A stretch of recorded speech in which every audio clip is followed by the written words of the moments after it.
Bonjour à tous, j'espère que vous allez bien. On se retrouve pour une nouvelle vidéo apprendre le japonais avec, et aujourd'hui on va parler de contenu audiovisuel. Comment apprendre ou réviser son japonais avec des vidéos YouTube, des documentaires, des animés, des séries, des films, etc. Je vous ai préparé une méthode et des astuces selon votre niveau pour que vous soyez le plus efficace possible. C'est parti! Tokimeki. On le voit aussi avec le coréen, mais pas mal d'apprenants du japonais ont mémorisé des expressions, des mots de vocabulaire grâce aux animés ou aux dramas, mais tout le monde n'utilise pas les vidéos comme support d'apprentissage. Donc avant de vous donner mes conseils, je pense qu'il est important de vous expliquer en quoi elles peuvent être utiles. Le principal avantage d'apprendre le japonais à travers les vidéos, c'est évidemment l'amélioration de votre compréhension orale. Les contenus audiovisuels vous exposent à la langue japonaise telle qu'elle est réellement parlée, avec ses différences d'intonation, de niveau de langue selon les contextes, et tout ça vous aide à perfectionner votre expression orale. Je vois beaucoup de gens dire qu'écouter du japonais ça ne sert strictement à rien pour mieux le parler, alors que les deux compétences sont étroitement liées. Vous vous familiariserez avec les nuances d'intonation qui sont très importantes en japonais pour exprimer différents degrés d'émotion, so et so, ça n'a strictement rien à voir, et vous vous habituez au débit de parole et à l'articulation des japonais, en plus des pauses naturelles et des silences qui rythment les phrases. La combinaison de l'audio et de l'image vous aide à observer les gestes qui accompagnent la parole, ce qui enrichit votre communication et vous aide à développer un japonais beaucoup plus naturel. Ensuite, avec les vidéos, vous pouvez apprendre beaucoup plus de japonais courant que dans les méthodes un peu trop conventionnelles. Je vous ai parlé du lien entre compréhension et expression orale, mais apprendre le japonais à travers des vidéos, c'est aussi utile pour l'écrit. On en reparlera juste après, mais si vous utilisez les sous-titres, vous allez forcément lier l'audio à l'écrit, ce qui aide à renforcer votre compréhension écrite et améliore votre fluidité à la lecture. En général, les sous-titres sont plutôt rapides puisqu'ils sont timés en même temps que la personne qui parle, donc ça vous oblige à lire plus vite, et c'est très utile quand vous devez lire des romans, des articles de magazines ou de journaux. Et enfin, pour moi, le dernier avantage à apprendre du japonais avec du contenu audiovisuel, c'est à quel point ça joue sur votre motivation. Vous allez forcément être plus motivé en regardant un épisode de drama, un let's play d'un de vos jeux préférés, ou un documentaire sur un sujet qui vous passionne, qu'en ouvrant un bouquin de QCM de JLPT hyper barbant. Ce qui est bien aussi, c'est qu'à travers tous ces contenus, vous créez une sorte de connexion émotionnelle avec la langue. Par exemple, quand vous regardez une série, vous vous attachez au personnage. Ça rend votre apprentissage beaucoup plus engageant et vous évite de vous lasser.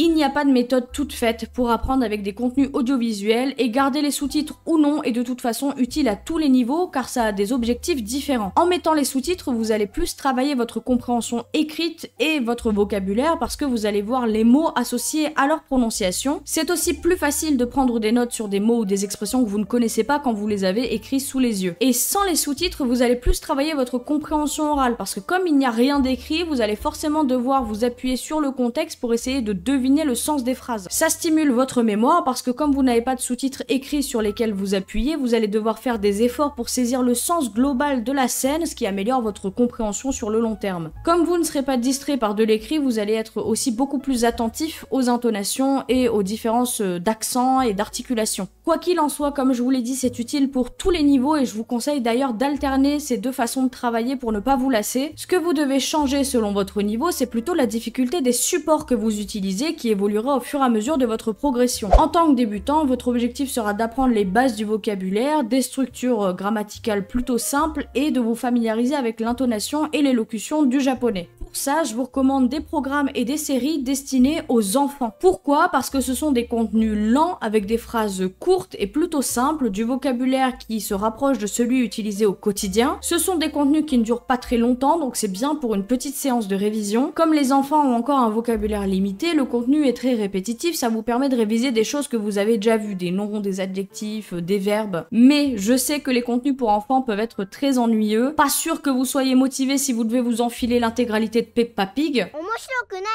Donc n'hésitez pas à regarder des séries plutôt simples que vous avez déjà vues en français. Les intermédiaires, vous devez vous familiariser avec des conversations plus complexes et des registres de langue variés. Vous devez être capable de comprendre différents niveaux de langue, maîtriser la vitesse d'élocution et tenir des conversations du quotidien. Pour ça, je vous conseille plutôt du contenu slice of life, des dramas, de la télé-réalité, des interviews, bref, du contenu qui contient des dialogues de la vie quotidienne. Ça vous permet d'écouter écouter différents types d'élocution, de débit de parole, d'accent japonais. Et pour les apprenants plus avancés, votre objectif sera de maîtriser des registres plus soutenus et des thématiques plus pointues, comme l'histoire, la politique, etc. Je vous recommande pour ça des séries ou des films avec du vocabulaire spécialisé, des documentaires ou des émissions éducatives qui sont utiles pour acquérir un vocabulaire technique ou professionnel, ou des séries avec beaucoup de dialectes comme les dramas historiques par exemple.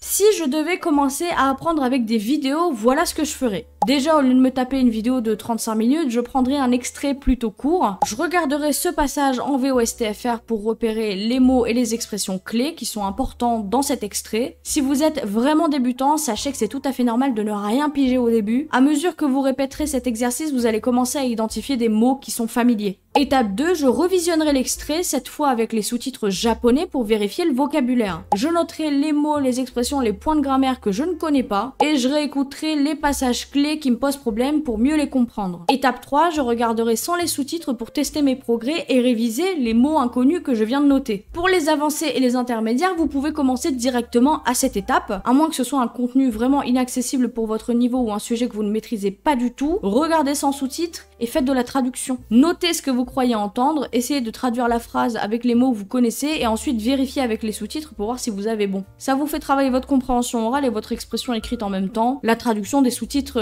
en français est en général adaptée, c'est-à-dire que ce n'est pas du mot à mot, donc il se peut que ça diffère un petit peu de ce que vous avez écrit, mais ça veut pas dire que ce qu'il y a sur l'écran c'est faux. On reparlera de l'adaptation un peu plus tard. Autre conseil que j'ai rarement vu, n'hésitez pas à vous imaginer dans la scène du film ou dans la scène de la série ou même sur le plateau si vous regardez, je sais pas moi, un stream ou une vidéo YouTube, jouez un rôle, entraînez-vous à l'oral à répondre aux personnages, ça fait travailler votre expression orale et vous verrez qu'à force vous aurez beaucoup moins peur de parler japonais. Je l'ai conseillé tout à l'heure pour les débutants, mais quel que soit votre niveau, n'hésitez pas à regarder un contenu que vous avez déjà vu en français. Déjà, ça peut être très très drôle, mais je vous assure que même si vous connaissez The Office, Doctor House, Game of Thrones par cœur, ça n'a rien à voir en japonais, vous allez apprendre plein de choses nouvelles. L'autre conseil, c'est que vous n'êtes pas obligé de consommer de la fiction. J'ai cité films, séries, dramas dans cette vidéo parce que c'est beaucoup plus simple, mais rien ne vous empêche de regarder des documentaires ou des vidéos YouTube sur vos passions. Par exemple, si vous aimez un artiste ou un groupe, regardez des interviews. Si vous êtes passionné de photos, regardez des YouTubeurs ou des TikTokers qui en parlent. Essayez de consommer du contenu que vous regarderez aussi en français. Je dis ça notamment pour les personnes qui ne font que regarder les actualités japonaises en vidéo. Croyez-moi, il y a des contenus qui vous plairont bien plus et qui peuvent tout autant vous apprendre ce type de vocabulaire et ce type de discours-là.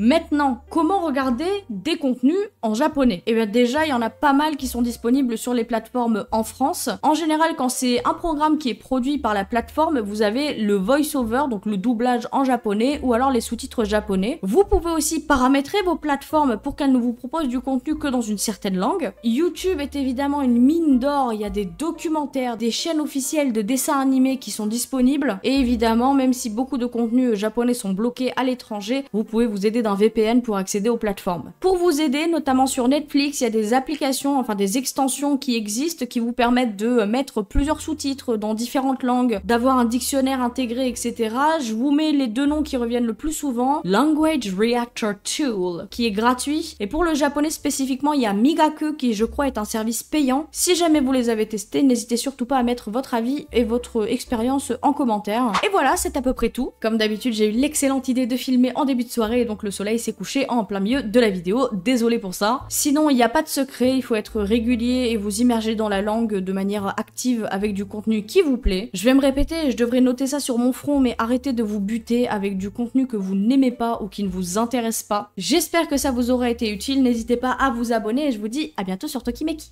Bye bye!